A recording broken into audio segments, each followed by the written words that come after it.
नमस्कार। खास मुलाकात में आप सभी का बहुत बहुत स्वागत है। आज हमारे साथ एक बहुत ही खास मेहमान है और मेरे को बहुत खुशी हो रही है आप लोगों की मुलाकात करवाते हुए श्री दीपक चोपड़ा जी से, जिनको कहा गया है ऑल्टरनेटिव मेडिसिन का मसीहा। दीपक जी, ईटीवी राजस्थान, ईटीवी में आपका बहुत बहुत स्वागत। आप उतने ही उम्र है आपकी जितनी भारत की है। 1947 में आपका जन्म हुआ था। भारत से आपका कनेक्ट है वो तो आपके कार्यों में और जिस तरह से आपने जहां जहां जो किताबें लिखी हैं वो हम लोगों को नजर आ रहा है। लेकिन जो मेरा आपसे प्रश्न है वो ये है कि हम लोग ये मानते हैं कि India is the land of spiritualism, लेकिन क्या आपको नहीं लगता कि आज के दिन हम लोग स्पिरिचुअलिज्म का लैंड नहीं रह के केवल रिलीजन का लैंड रह गए? हाँ, I am supposed to be one of Midnight's children. Yes. You know. Awesome. Born with independence. आप ठीक कह रहे हैं कि we have lost our heritage, spiritual heritage.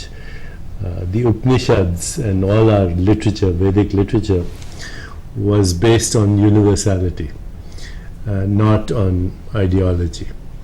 Religion is institutionalized ideology, whereas spirituality is a domain of awareness which is universal. We all have access to it. Sir, जिंदगी वैसे तो यूं ही चलनी चाहिए कि हम लोग छोटे से लेके बड़े में जाएं, लेकिन भारत उल्टा चल रहा है। यूनिवर्सिटी से लेके अब हम लोग बिल्कुल अपने छोटे छोटे अपने दायरों में आते जा रहे हैं। सारी दुनिया उल्टा जा रही है और आप उसको सीधा चलाने का प्रयास कर रहे हैं। मैं सीधा चलाने की बात कर रहा हूँ, कोई सुन नहीं रहा। ये तो मैं नहीं मान सकती।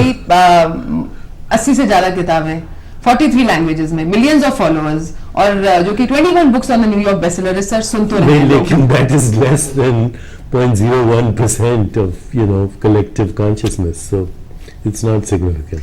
सर, आप डॉक्टर ऑफ मेडिसिन रहे हुए हैं, ट्रेडिशनल MBBS वाले, और आज आपको कहा जाता है कि आप जिंदगी के डॉक्टर हैं।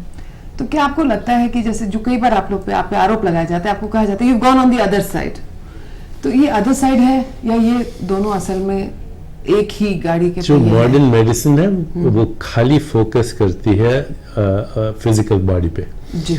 लेकिन आप भी जानते हैं हमारी संस्कृति में we have a physical body, स्थूल शरीर, प्राणमय कोश, अन्नमय कोश. We have a subtle body, mind, intellect, and ego. Man, we do absolutely mind, ahankar and intellect, and then we have a causal body, Jivatma, and then going back all the way, Brahman.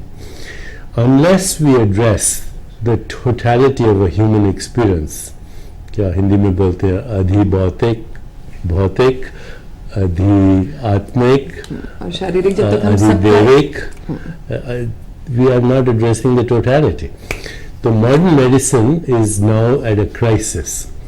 80% of drugs we use are of optional or marginal benefit. मतलब कोई फर्क नहीं पड़ता, side effects होते हैं और फर्क. Almost 98% of bypass surgery, which is done for stable angina, is useless. It doesn't prolong life.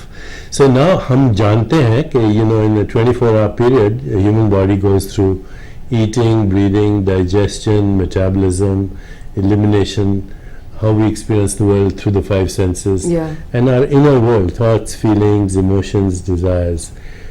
अगर ये activities देखें, every one of these activities influences our 3 bodies. Physical body, subtle body, and finally transcendence, जिसे कहते हैं आत्मा दर्शन. इतना ध्यान कौन देता है सर आजकल जिंदगी की भागदौड़ में? हम तो दूसरों को क्या अपनों को ही भूल गए, स्वयं की तरफ तो देख ही नहीं रहे। मैं ट्रैवल करता हूँ all through the year, not all through the year, but much of the year. काफी करते हैं और बहुत लोगों से आपकी चर्चा रहती है। लेकिन मैं सुबह 2 घंटे ध्यान करता हूँ, from 4 to 6. I practice the yoga sutras of Patanjali, dhyana, dharana, समाधि. 1 घंटा योग करता हूँ, फिजिकल योगासनास, प्राणायाम, और फिर अगर मौका मिले जिम भी जाता हूँ. सो 7 बजे 7:30 बजे के बाद I am free and I find myself 100% more effective in the material world than if I was not doing this. Balance. आज के दिन हम लोग सब एक चीज चाहते हैं सर, और ये शायद सबसे, it is the biggest industry today of the world, looking younger. ठीक है, अभी इसी के चलते हुए आपने बहुत सालों से अलग अलग चीज़ों पे कार्य करा है और अब एक तरह से मैं कहूँगी कि एक फोकस अब पूरा का पूरा वो इकट्ठा होकर आ रहा है रिवर्सिंग दी एजिंग प्रोसेस और आई थिंक स्टॉपिंग की उसके बाद आप नहीं होंगे फाउंटेन ऑफ यूथ के बारे में तो जी सभी ने सपने देखे क्या ये वाकई रियलिटी होगा? अगर आप अपनी भारत की लिटरेचर देखें पुराने ज़माने की तो अपने ऋषि मुनि they used to live very long कि हमने एंथ्रोपोलॉजिकल स्टडीज़ की हैं मेडिकल एंथ्रोपोलॉजिकल स्टडीज़ अपनी चोपड़ा फाउंडेशन में कि उसमें बेसिस है कि आपकी जो बायोलॉजिकल एज है does not have to match your chronological age that you should live a long life but a quality life and you should die in Mahasamadhi not in a respirator with a pacemaker in a hospital. Very true. Okay, now we have examples of this in our literature. तो हमने research की है इसके ऊपर शुरू में एक research जो की थी खाली on a big basis blood pressure, bone density, immune function, even number of wrinkles because that reflects collagen, hormone levels, immune function, hearing, etc. etc. आजकल we can measure aging at a molecular level. So we can go right to the heart of the cell and see what's happening in the DNA, in genes. और हमारी first study to the roots of ageing और हमने first study की with Nobel laureate Elizabeth Blackburn और 4 दिन जो हमारे centre में इंटेंसिव ध्यान करने के लिए आते हैं 4 दिन में उनका जो एंजाइम है called telomeres which influences the length of the chromosome went up by 40%. So this was shocking to everyone. We had saved the blood samples. अब 7 इंस्टीट्यूशन से हम काम कर रहे हैं. Harvard, UCSF, UCSD, Mount Sinai, Scripps. और हम देख रहे हैं कि simple things, आपकी डाइट, आपकी quality of sleep, your emotions, the amount you move, how you breathe, and how you relate, personal relationships, social interactions, how this influences the expression of your gene. तो अब हम convinced हैं कि आपकी biological age हो सकती है 60 लेकिन chronological age हो सकती है 80. So you can be 80 chronologically but biologically 60. Very true. You can be 60 chronologically and biologically 40. I am 68. I have never taken any medications. I have never felt ill. I've never been to a doctor. I've never been to a hospital. So if I can do it, I think anybody can do it. आपकी बात बिल्कुल सही है. ये कोई mythology या कोई वो नहीं है. ये एक ऐसा कार्यशील है. हमें अपनी जिंदगी में इस चीज को उतारने की जरूरत है. जी सर. सवाल आपसे और भी हैं सर, लेकिन एक छोटे से ब्रेक के बाद. हम ब्रेक के बाद अभी वापस आते हैं. आप लोग देख रहे हैं खास मुलाकात.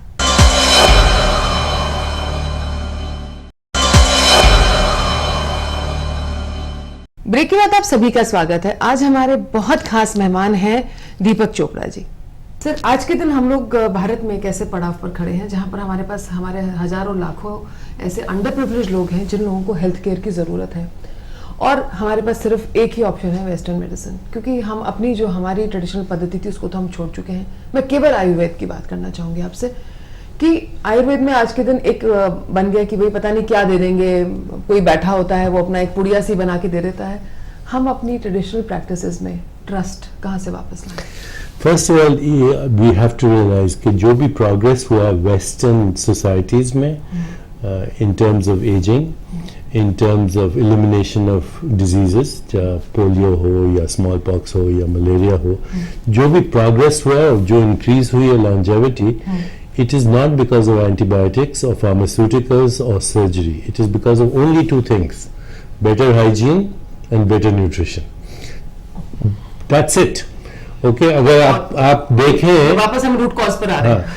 Better hygiene, better nutrition. Ayurveda emphasizes hygiene and nutrition more than any other culture in the world. उस पे आप ऐड कर दें quality of sleep, personal relationships or social interactions, and most importantly ध्यान, meditation, dharana, samadhi. You have the key to longevity and good health. Now आप कह रहे हैं कैसे इनको इंट्रोड्यूस करें? The best way to do this is go back to the roots in education, to school children, and you will save billions of dollars in healthcare. और शायद इसकी अब हमारे को जरूरत आके खड़ी हुई है कि हमें वापस जाना पड़ेगा। सारी खास दुनिया करके में बैंक्रप्सी हो रही है बिल्कुल। यूनाइटेड स्टेट्स में ऑन हेल्थ केयर. प्रिवेंशन के बारे में सोचें, बीमार होने के बाद दवाई लेने के बारे में But नहीं। prevention, not only prevention, reversal. Coronary artery disease is reversible. Now we know that asthma is reversible, arthritis is reversible. Only 5% of disease-related gene mutations are fully penetrant. मतलब आप उनको रोक नहीं सकते. 95% of gene expression, this is new science by the way, it's called epigenetics. 95% of what is happening in your genes is influenced by your thoughts, your feelings, your speech, your behavior, your diet, your personal relationships and your environment. If you blow the environment, इतना pollution किया है, वही environment is recycling through us now. So जितना हम pollution करते हैं atmosphere की, वो फिर recycle होती है अपने because मतलब हम जो हर चीज के लिए हम लोग बोल देते हैं यार मैं कुछ नहीं थी, इट्स इन माय जीन्स, सो वो हम बिल्कुल नहीं गलत, कहें, नहीं कह वो नहीं सकते. कहें। आपने सुना होगा ना, यथा पिंडे तथा ब्रह्मांडे. We are the microcosm of the total universe. Now Western medicine separated us, और Western science, ये मैं हूँ और फिर दुनिया है, लेकिन दुनिया मेरे में है, शरीर मेरे में है, मन सब चेतना में है.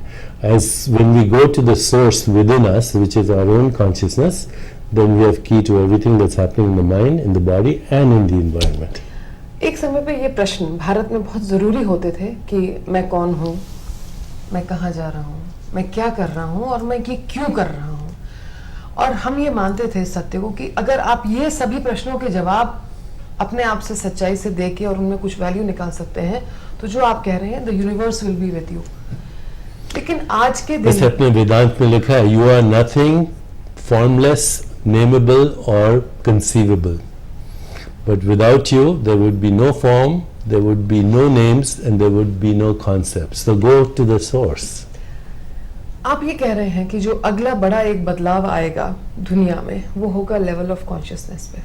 अगर आएगा, it may अगर be too आएगा. late, because अभी हमने created a world with climate change so bad. आप देखिए उत्तराखंड में क्या हुआ, कश्मीर में क्या हुआ, ये सारी दुनिया में हो रहा है. सो यू नो जो भी है, अगर है कुछ ऐसी चीज ब्रह्मन, वो सोच रहे होंगे कि ये human species was an interesting experiment, लेकिन it didn't work, so start all over again. We have created a world near extinction, और लोग चल रहे हैं जैसे life is normal every day. Why do we have this destructive, अब मैं gene word तो नहीं यूज करूंगी क्योंकि आप मुझे कह देंगे कि वो आपके अपने हाथ में है. ये क्यों है कि हम लोग जानते बूझते भी, मैं अपने देश की बात करती हूँ, मैं भारत की बात करती हूँ, हमें दिख रहा है कि जिस राह पे हम जा रहे हैं उस राह पे हमसे पहले बहुत देश जा चुके हैं, वो वापस आ रहे हैं.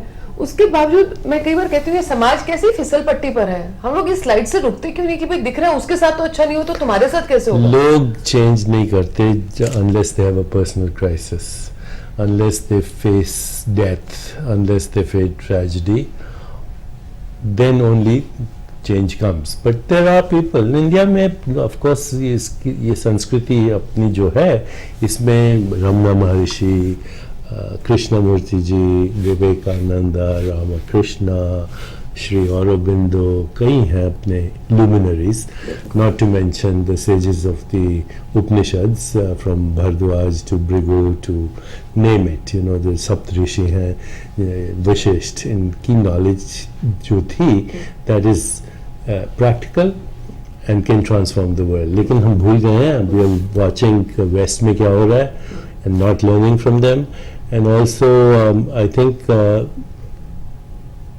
हम मटीरियलिज्म में फंस गए. बिल्कुल. आप ये लेकिन अंदर प्रश्न उठने शुरू हो गए हैं. और बहुत साल पहले जब आपने ये किताब लिखी थी एजलेस बॉडी टाइमलेस माइंड, उस समय दीपक चोपड़ा जी बिल्कुल आप मासेस के बीच में आ गए. हर एक इंसान को एक कहीं दिखने लगा कि ये जो मेरे अंदर इतने सारे प्रश्न और उथल पुथल चल रहे हैं, इनके जवाब में आपसे मेरे को मिल सकते हैं. तो ये चेंज आ रहा है या ये सिर्फ सरफेस पे दिखाने के लिए है? I can't answer the question. मुझे लगता है कभी कभी कि बहुत डिप्रेसिंग है सिचुएशन इन द वर्ल्ड, लेकिन टेक्नोलॉजी है हमारे पास दुनिया में to reverse climate change, to reactivate dormant genes, to reactivate even extinct species, to change the biosphere. सारी टेक्नोलॉजी है लेकिन प्रायोरिटी पे नहीं, प्रायोरिटी पे नहीं है. तो इसलिए करना हमें चाहते हैं या नहीं इसलिए करना हमें चाहते हैं. कलेक्टिव कॉन्वर्सेशन चेंज करनी पड़ेगी. मेरे को आपकी एक कहावत, एक कोट आपका मुझे बहुत पसंद है कि we have to find that place inside ourselves where nothing is impossible. How do we find that place inside ourselves?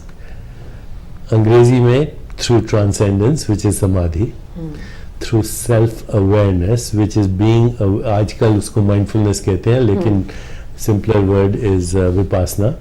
Okay, so transcendence is the key, samadhi. And people think बहुत मुश्किल है समाधि, लेकिन नहीं है. If you practice every day, you can have an experience of samadhi every day. Self-awareness, which is vipassana. Vipassana means awareness of breath, awareness of body, awareness of mental space, awareness of relationship, one at a time, and being mindful of living. Third thing is जिसे कहते हैं knowing the difference between perception and what is really going on. अपनी जो perception है, that is a species dependent phenomenon based on the structure of the brain. But what is reality? Reality is not what you see. That's why हमारे संस्कृत में माया कहते हैं उसको, वो असली माया है. And you know, at a literal level. So अगर आप practice करें transcendence, अगर आप you'll get आत्मा दर्शन, you do vipassana, you question your perceptual reality, you know what is going on instead of just what I'm seeing, and then you practice very conscious choice making, you know, which is you're not a robot anymore. You press the pause button in your life, and before you react, you observe your reaction to react. Nothing I'm saying is original. जो भी मैं आपको कह रहा हूँ, हाँ, I mean Krishnamurthy जी कहते थे इसके बारे में. रमना महर्षि ने सारी जिंदगी एक ही क्वेश्चन में की, हु एम आई. लेकिन nobody knows who they are. Nobody knows who they are. मेरा दिल नहीं करता है कि मैं बीच में आपको इंटरप्ट करूं, लेकिन एक ब्रेक का समय हो गया है. हम ब्रेक के बाद अभी वापस आ रहे हैं, आप लोग कहीं जाना नहीं.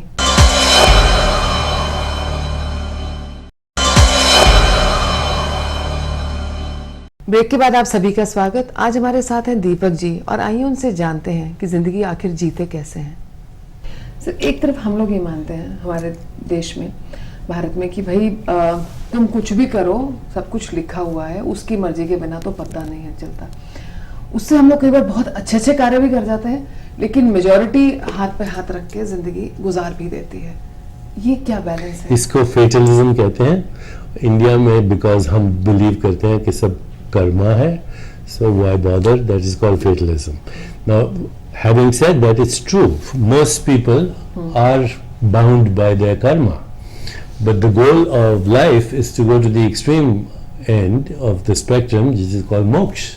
So spectrum है ना, यहाँ कोई choice नहीं है, यहाँ infinite choices हैं, and you have to walk the road of self-awareness. आपकी अगली किताब आ रही है, फ्यूचर ऑफ गॉड. हम ये मानते हैं कि हम रहे नहीं रहे, भगवान तो हमेशा रहेंगे. तो क्या आपको लगता है कि is there a future of God without the future of humanity? No. The future of God is our highest instinct to know ourselves. If you go deep within you, then your Atman and Brahman are the same thing. Okay, if you go beyond the fragmented and conditioned mind, there is only God. So जो भी चीज़ है दुनिया में, whether it's a flower or this vase or this, God in disguise. But we have lost that memory. The future of God is a merging of science and spirituality. Because अभी अगर आप science में देखें, दो open questions क्या हैं? Number one, what is the nature of the universe? Universe कहाँ से आया और क्या है? Very true. And we don't know the answer because 96% of the universe is something called dark energy and dark matter, which is invisible, not atomic. 0.01% of the universe is visible atomic universe, but atoms are made of nothing. They come from a void. क्या बोलते हैं उसको? अव्यक्ता. Okay, so that is the one question, that the universe कहाँ क्या है? It's unmanifest, even though it appears as material.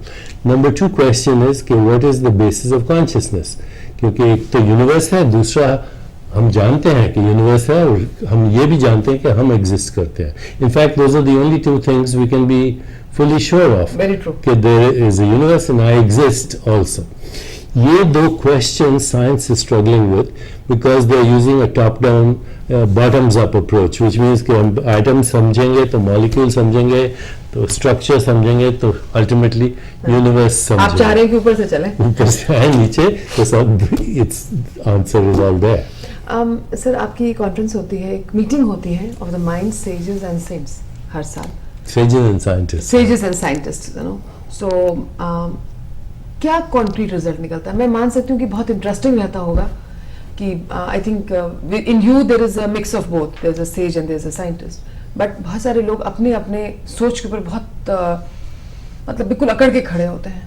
क्या निकलता है इन मीटिंग्स में? दो कॉन्क्रीट रिजल्ट्स निकले हैं अभी 4 साल से कर रहे हैं सेजेस एंड साइंटिस्ट. एक तो कैलिफोर्निया गवर्नमेंट से हमारी अब प्रोपोजिशन है to reverse climate change in 10 cities, the 10 cities cool cities programme.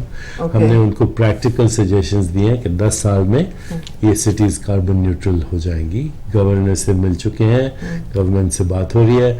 If we can show it in California, it can happen anywhere in the world. एक very concrete. दूसरा very concrete program that has come about is called self-directed biological transformation.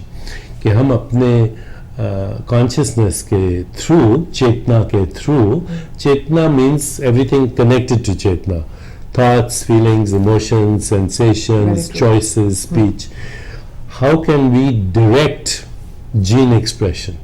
How can we change the brain? मेरी last book थी Super Brain with a Harvard neuroscientist. Ugly book है Super Genes. So not only can we direct the structure of our brain, we can direct the structure of our genes, which means we can change what we would call karma. You know, karma is just the repetition of old patterns. Very true. We can break that, and this is a and we can unlock the potential that we actually and have. now this is a practical program with 7 universities. So 2 very concrete results so far. और हम youth को engage कर रहे हैं, youth को engage कर रहे हैं कि how can we collectively change the conversation amongst the youth to create a more peaceful, just, sustainable, healthier and happier world. Deepak ji, मेरा आखिरी प्रश्न है आपसे. आज मेरे बहुत सारे जो दर्शक देख रहे हैं उनमें भी कहीं ना कहीं उम्मीद की किरण जागी है, लेकिन मुझे पता है कि बहुत सबके मन में ये चल रहा होगा, अरे मैडम ने पूछ लिया, दीपक जी ने जवाब दे दिए, ये लोग तो बहुत कुछ आगे तक कर चुके हैं, हम कहाँ से शुरू करें? सिर्फ एक चीज़ हमें बताइए जो मेरे दर्शक अपनी ज़िंदगी में शांति लाने के लिए, अपने मन की ये उथल पुथल शांत करके, जिससे कि आप प्रोडक्टिव हो सकें, आप अपने पोटेंशियल तक काम कर सकें, एक छोटी सी चीज़ जो हम आज जहाँ भी हैं वहाँ शुरू कर सकते हैं. महात्मा गांधी जी कहते थे, can you be the change you want to see in the world. So रोज 5 मिनट के लिए अपनी आंखें बंद करें, यहाँ अपनी अवेयरनेस डालें और 2 प्रश्न पूछें. मैं कौन हूँ और मैं क्या चाहता हूँ, बस. और फिर लेट नेचर टेक ओवर. और मेरे ख्याल से ये हम सब प्रयास कर सकते हैं, और इसी के जवाब में शायद हमारे भारत देश का भविष्य भी छुपा होगा. आपका बहुत बहुत शुक्रिया दीपक जी. थैंक यू जी. तो ये थी खास मुलाकात दीपक चोपड़ा जी के साथ. हम जल्दी आपके बीच दोबारा होंगे, तब तक हमें इजाज़त दीजिए. जय हिंद.